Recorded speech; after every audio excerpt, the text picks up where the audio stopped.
अपने शिव गुरु के चरणों में प्रणाम करती हूँ, मैया पार्वती के चरणों में प्रणाम करती हूँ, नीलम दीदी हरेंद्र भैया के चरणों में प्रणाम करती हूँ, सभी गुरु भाई गुरु बहन के चरणों में प्रणाम करती हूँ। मेरे प्रणाम को स्वीकार कीजिए।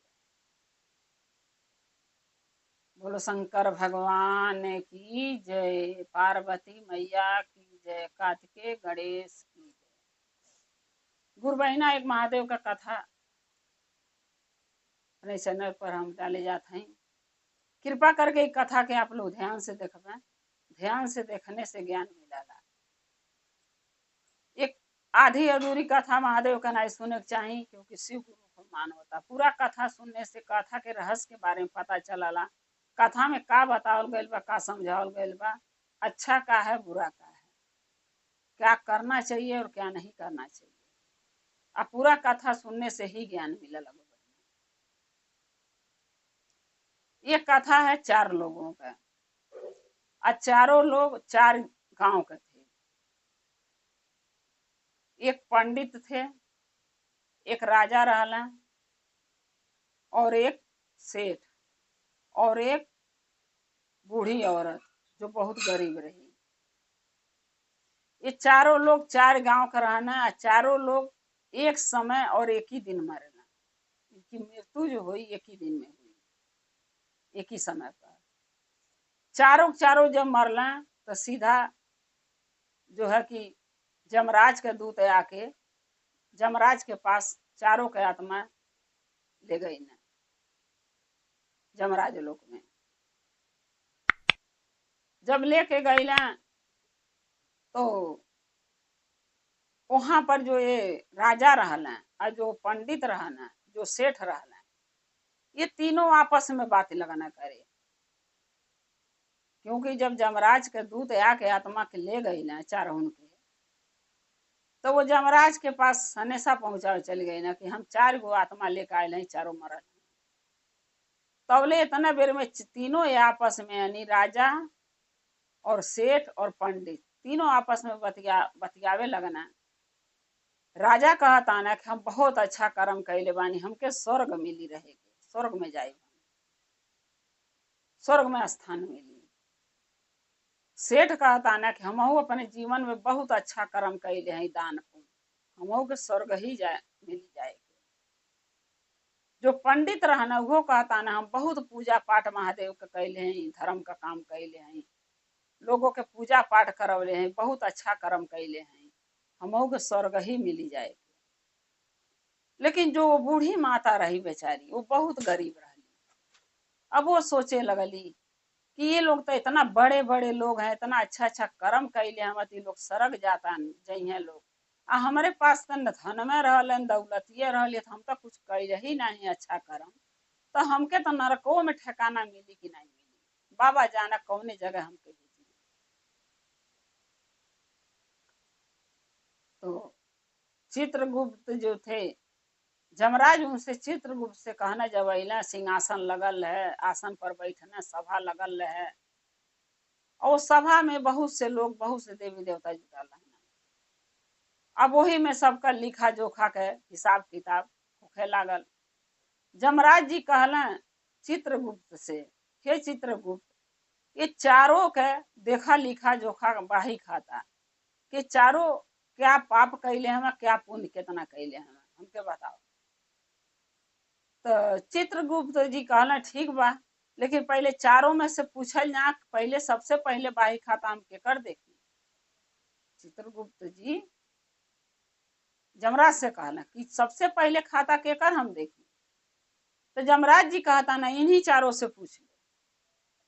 तो जब चित्रगुप्त जी पूछल कि तुम चारों में से सबका बाही खाता पहले के कर हम देखी, तो राजा पहले हाथ खड़ा कहना। राजा कहता ना पहले हमार, काहे से हम पहले यहाँ आयल बानी, बारी बारी सब पहुंचल वहां आत्मा सब कर। राजा कहला सबसे पहले हम आयल बानी, तो सबसे पहले हमके हमार बाही खाता देखी, क्योंकि राजा के अंदर से बड़ा खुशी रहे, हम तो बड़ा अच्छा कर्म कैले हैं। गुरु बहिना अगर अपने अपने आप में हम चाहे आप चाहे कोई सोच ले हम अच्छा कर्म कैले हैं, तो सोचले से नहीं होला, क्योंकि अच्छा के बुरा के पाप के पुण्य के इंसाफ वहां होई। यहाँ कहले से ना होई हम अपने नजर में अच्छा है अच्छा है। जे 10 के नजर में अच्छा नहीं बा वो अपने नजर में कभी अच्छा बन ही नहीं सकला। राजा के जब बाही खाता चित्रगुप्त जी देखे लगा ना, तब जमराज पूछा था ना, ये चित्रगुप्त जी क्या लिखा हुआ इस खाता में, कितना ये पुण्य कैले बा, कितना पाप कैले बा राजा।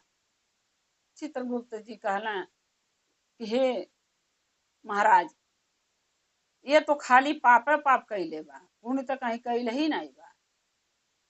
तब तब जमराज कहता ना कि हाँ, ये तो कहता मैं बहुत पुण्य कैले हैं। फिर जो राजा रहना बोल पाना, कहता ना तब का बहुत पुण्य कैले हैं, बहुत अच्छा कर्म कैले हैं। अब हमारे राज्य में कोई भूखा नहीं रहल बा, तलग ने कोई बिना कपड़े के वस्त्र का रहल बा, सबके वस्त्र कपड़ा कम्बल रजाई ठंडी में बांटत रहनी है, भूखे के भोजन करावत रहनी, प्यासे के पानी, इतना ताल और कुआं पोखरा खानावले बानी। अपने प्रजा के, हमारे प्रजा से आप जाके पूछिए कि हमारे प्रजा हमसे कितना खुश बाना। तो कहला कि जमराज कहला कि अगर अच्छा कर्म कैले बड़ा तो अच्छा में लिखल काहे नहीं बा। कहना चित्रगुप्त से देखो उनका अच्छा कर्म कैले बा, अच्छा लिखल होई। चित्रगुप्त जी से कहला कि हाँ अच्छा लिखल बा जमराज जी, अच्छा ही कर्म कैले बाना, लेकिन साथ में अच्छा से ज्यादा ही पाप कैले बाना। तो जो ये पुण्य कैले हम और जो पाप कैले हम, तो इनका पुण्य और पाप का जो पलरा है वजन कैल जा, तो पुण्य का पलरा नीचे है, अरे ऊपर है, और पाप का पलरा नीचे जाता, यानी पाप का पलरा बहुत भारी बा और पुण्य का बहुत हल्का, इसलिए पाप जो है पुण्य पर भारी पड़ गई बा। तब राजा कहता ना कैसे कैसे भारी पड़ गए। तब चित्रगुप्त जी कहला कि राजा साहब, तू दान पुण्य अच्छा कर्म बहुत कैला, लेकिन जो ये राज चारू ओर जा जाके जीते हो, राज्यों में दूसरे राज्यों में लड़ाई कर करके कितने के सुहाग उजार दिहला, कितने के विधवा कह दिहला, कितने के माँ के बच्चे के बाप के छीन लिहला। तो ये जो लोग मरे हैं तुम्हारे कारण, जो युद्ध का जो राज तू जीतला हड़पला है, तो जो लोग मरे हैं, तो मरे हुए लोग तो मरे वाला मर गई ना तुम्हारे कारण। प्रजा रहा तुम्हारे ओर से लड़ी तो जरूर, मरे वाला मर गए, ओकर बाल बच्चे अभी तक कलप रहे हैं। आज जो औरतें तू के बदुगा दिहले है, जब उनकर सुहाग उजरल तो कौनो औरत कहे कि जा राजा, जैसे हम विधवा भइले वैसे तुहर बीवी विधवा हो जाएगी, जैसे हमके सतौले बड़ा वैसे तुह सतावल जाएगी, तुह के नरकों में ठेकान नहीं मिली। बदुआ दिहले बस सब, जहाँ जहाँ जाके राज्य जीत जीत के जेकर जेकर आदमी है बेटा महतारी के बेटा छीले बड़ा, उ सब सबको के बदुआ दिहले बा। सो तुहार पाप ज्यादा बा आ पुण्य कम, ए कारण से तुहके नरक जाए पड़ी।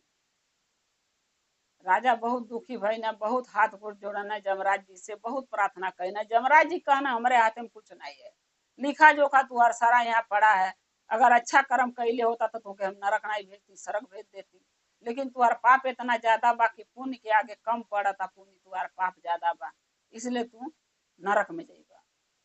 जमराज जी उनके नरक के स्थान भेजवा दिया ना, दिखा दिया ना राय। ओकरे बाद फिर जो है कि सेठ जी हाथ उठौना, कहना राजा साहब के बाद मैं आया हूँ, मेरा सुना जा, मैं भी बहुत अच्छा कर्म कैले बानी। सेठ कहना बहुत अच्छा कर्म कैले बानी जमराज जी, हमके स्वर्ग भेजी। जमराज जी कहना टेंशन मत ला, लिखा जोखा देखे दा पहले। फिर चित्रगुप्त से कहना लिखा जोखा इनका निकाला। चित्रगुप्त जी जब देखला तो कहा था ना कि अरे महाराज, ये तो बहुत पापी ये भी कैले बा। तब सेठ कहता ना नहीं नहीं, हम बहुत पुण्य कैले हैं, कितना दान कैली, कितना भूखे के खाना दियनी, प्यासे के पानी पियौनी, कितना भीख भीख मंगा उनके भिक्षा हम देते रहनी, हम तो बहुत अच्छा कर्म कैले हैं, हमके नरक काहे भेजता। तब चित्रगुप्त जी कहला कि देखा अच्छा कर्म तू कैले हवा, लेकिन सबसे ज्यादा पाप कैले हवा। कहला सेठ जी कैसे पाप कैली बताओ। तब चित्रगुप्त सिंह जी कहला कि इसमें ये लिखल बा, बाही खाता में कि जितना तू पुण्य नहीं कैला उससे ज्यादा पाप कैले हवा। जो सामान 20 रुपया का मिले के चाहिए तू सीधा 50 रुपया में बेचले हवा, और वही पैसा बेच के तू अच्छे काम में लगौले हवा, तो तू पुण्य का काम कहाँ से कैला। हाँ मान था दुकान बिजनेस तुहार है, सेठ हवा, बिजनेस कैल तुहार धर्म है, कर्तव्य है, और में 4 पैसा कमाइल भी तुम्हारा फर्ज है, लेकिन जो 20 रुपया की चीज रहे वो 50 रुपया तुमके नहीं ले चाहते रहे। 20 रुपया की चीज के बहुत लेता, तू 30 रुपया ले लेता सामान के। 30 रुपया में 20 रुपया तुम्हारा मुँह के निकल जात, और 10 रुपया तुम्हारा नफा में जात। तो 10 रुपया में अगर 5 रुपया दान करता तब वो तुमके मिलत।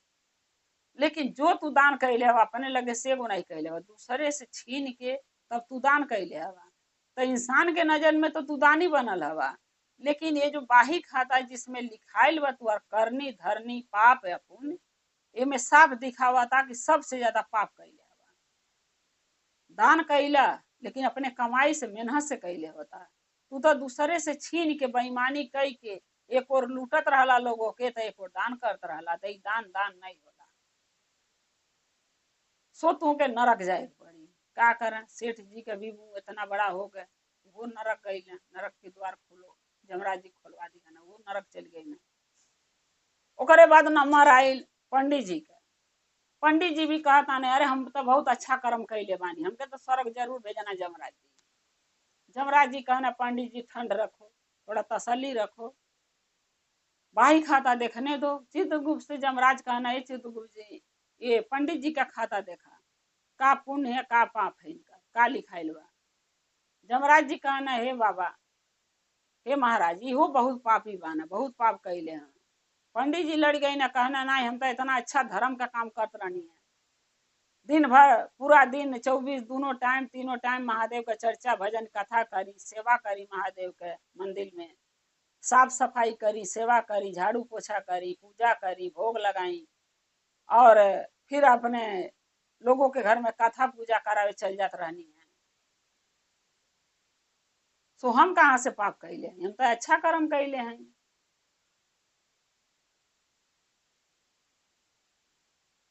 तो चित्रगुप्त जी कहना जमराज से कि नहीं महाराज, ये अच्छा कर्म नहीं कैले हम, इहो उह कर्म कैले हम।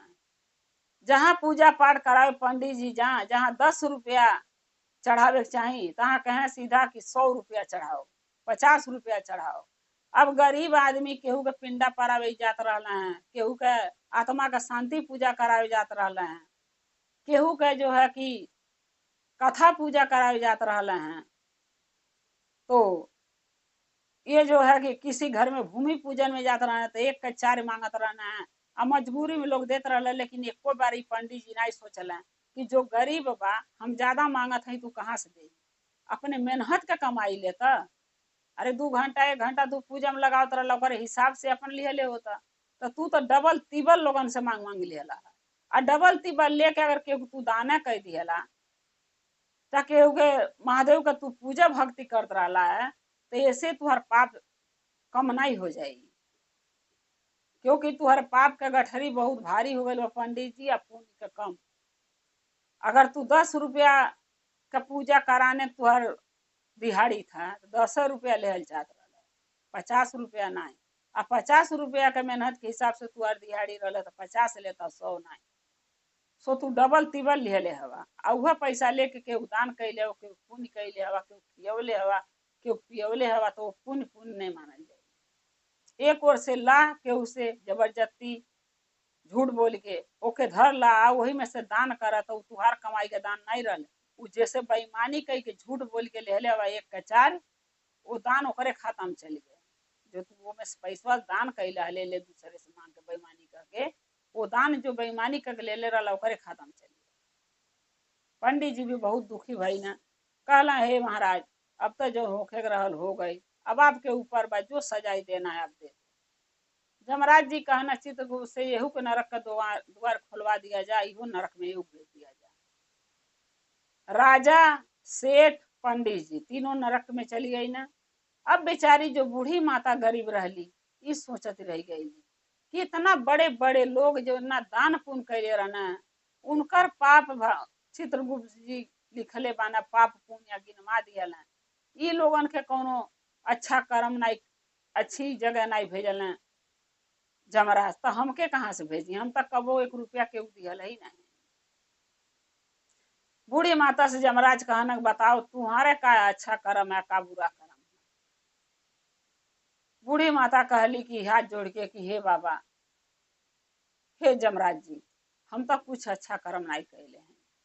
काहे से जहाँ हमार जन्म भइल, हमार माँ बाप गरीब रहल, शादी कई के जगरे साथ हमार माँ बाप भेज दिया न, हमार पति गरीब रहल, जीवन भर अपने पति के साथ धुरिया मटिया मजूरी दिहाड़ी कमैली और खैली, क्योंकि इतना हमारे पास धन नहीं रहे हम केहू के दान करी, केहू के पुण्य करी, आ केहू के सहायता करी। सो कमाईता खाए हमारे जीवन बीत गया, बुढ़ापा आ गए, आप बुढ़ापा में मर के आपके पास आ गए। हम कुछ अच्छा कर्म नहीं कैले हैं, आपको जहाँ भेजना है जमराज जी हमें भेज दी, हमें ओकर दुख नहीं हुई। जब अच्छा कैले ही नहीं, केहू दान पुण्य कैले ही नहीं, केहू बेकपसर भिक्षा दियल ही नहीं, 2 गो रोटी केहू खियल ही नहीं है, 1 गिलास पानी केहू पियल ही नहीं, तो हम का उम्मीद रखी हम अच्छा जगह जाब? आपके जो फैसला सुनाना सुना दी। तब जमराज जी चित्रगुप्त से कहना कि हे चित्रगुप्त जी, अरे इसका ये बूढ़ी माता का देखा है, इनकर बाही खाता में का लिखल बा, अच्छा बुरा पुण्य और पाप। चित्रगुप्त जी जब खाता खोलना बाही खाता तो में देखता न, तो एगो अच्छा कर्म बुढ़िया कैले रही, लेकिन बुढ़िया कई के भूल गई रही। जो बूढ़ी माता रही वो अच्छा कर्म क के भूल गई रही, उनके याद नहीं रहे। चित्रगुप्त जी कहना कि एगो अच्छा कर्म ती कैले बाड़ी, अभी अपने मुँह ही बताना कि कौन अच्छा कर्म कैले। फिर जमराज जी बूढ़ी माता से कहना कि कौन सा अच्छा कर्म कैले में लिखल बा तुहार भाई खाता में, बताओ। बूढ़ी माता कहली, हे महाराज, हमें तो कुछ याद ही नहीं कि कौने जमाना में कब हम अच्छा कर्म कैले हैं। जमराज जी कहना, ध्यान कर, अगर ध्यान करके बता देबू तो तुहके नरक नहीं भेजब। बहुत सोचली, उनके याद ही नहीं आए। तब कहती अड़ी चित्रगुप्त जी से, हे चित्रगुप्त जी, आप ही बता दी, वो में लिखल हो बात है, आप ही बता दी कि का अच्छा कर्म कौने जमाना में कैले, हमके याद ही नहीं आवा। भला आदमी वही होला गुरबैना जो अच्छाई करके भूल जा, और जो अच्छाई करके याद रखाला वो अच्छाई और वो अच्छा कर्म नहीं होला। चित्रगुप्त जी कहला कि जब तू बहुत दिन के पहले के बात है, जब तुहर शादी नहीं भइल है, तब तू एक बिलारी के मदद कैले हो। कहली कैसे? कहला कि बहुत दिन का कहानी है, तोके याद नहीं बा। एक बिलारी रहे, ओकरे पेट में बच्चा रहे, वो दर्द से तड़फड़ा रही थी, चिल्ला रही थी। तू जाके ओकर पेट सोहरा दिहले बाड़ू, ध्यान करा। और वो भूखी भी थी बिलारी तुमसे बोली कि हमके कुछ भोजन मिल जाता तो हमारा पेट भर जाता, हम हंसी खुशी अपने बच्चे के धरती पर जन्म दे सकते। तुम्हारे घर में अनाज खाना नहीं रहे, एगो रोटी रहे, वो रोटी ले तू बिलारी खियौलू, और वो बिलारी रोटी खा के तू के बहुत आशीर्वाद दे। रोटी खैलस बिलारी, ओकरे बाद ओकरे बच्चा भइल, 2 गो बिलारी के बच्चा के जन्म दिहलस।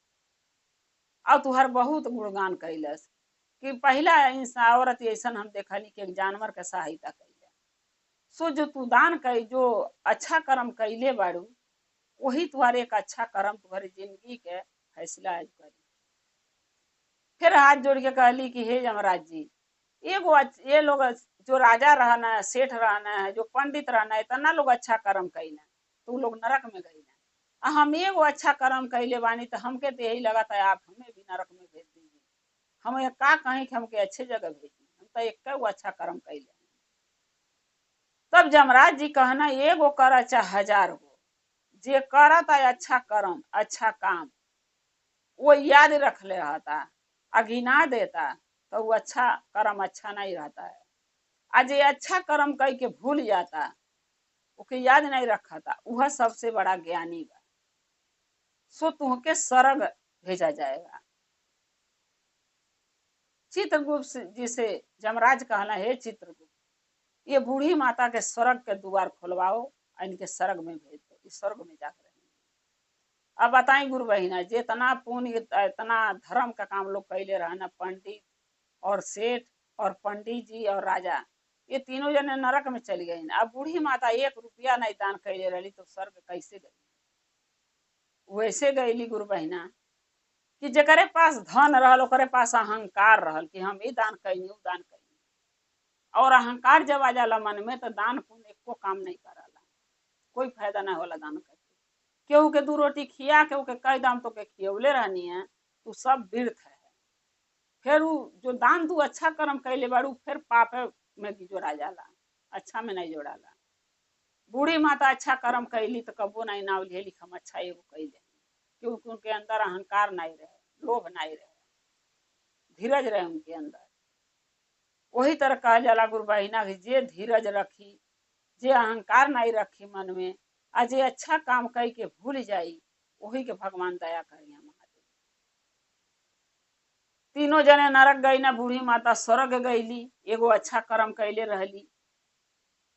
यही से कहा जाला गुरु बहिना कि जैसे वो बूढ़ी माता अच्छा कर्म कई के भूल गईली, अब बाबा के कृपा से, महादेव के दया से, जमराज की मदद से उस स्वर्ग के में पहुंच गईली। उसी तरीके अच्छा कर्म कई के याद नहीं रखे के चाहिए, भूल जाए के चाहिए। लेकिन हम लोग अगर ये अच्छा कर्म भूल जाते हैं, भूल जाई, लेकिन जो खाता बा जमराज के महादेव के पास, वो खाता में अच्छा बुरा पुण्य पाप सब लिखल रहा। प्रतिदिन के मिनट मिनट के वहां पर हाजिरी लगे हर इंसान के, कि कौन इस समय में का करता, आ कौन नहीं करता, आ कौन कहाँ गईल बा, कौन कहाँ बा, कौन आदमी क्या बोला था, कौन आदमी क्या नहीं बोला था, सब बाबा के दरबार में लिखल रहा, जमराज के पास, चित्रगुप्त के पास। यही से कहा जाला कि झूठ तो बोले के नहीं चाहिए, क्योंकि झूठ बोलवैया आदमी ही सोचला हम झूठ बोलते हैं तो हमके थोड़ी ना कोई देखा था। केहू देखे न देखे गुरु बहिना, परमात्मा नहीं भगवान तो जरूर देखे कि कब ये झूठ बोला था प्राणी या कब सच बोला था। हे गुरु बहिना, जैसे वो बूढ़ी माता के कुछ नहीं कैले रही, एक अच्छा कर्म कैली, उनके स्वर्ग के द्वार खुल के स्वर्ग पहुंच गईली। वैसे कृपा और विश्वास और आशा हम यही करूंगी कि आप लोग चाहे हम अच्छा कर्म करें कि हमें भी भगवान स्वर्ग के द्वार खोलना, स्वर्ग में जाए मिले। जैसे वो बूढ़ी माता पर महादेव का दया भइल, वैसा सब गुरु बहिना पर होगा। गुरु बहिना अगर कथा हमारा आपको अच्छा लगा तो कमेंट में लिख के जरूर भेजमें, चैनल सब्सक्राइब कर ले। जो नया नया कथा मैं अपने चैनल पर डाली ले वो आसानी से आपके पास पहुंच जाए। आप हमारे कथा के ऐसे देखते रहें, अपना प्यार अपना दुलार देते रहें। हम और आप शिव परिवार से जुड़े। हर हर महादेव, घर घर महादेव। महादेव का दया और कृपा सभी गुरु भाई गुरु बहना पर सदा बनल है। शिव गुरु सदा आप लोग के साथ रहें। जय शिव गुरु।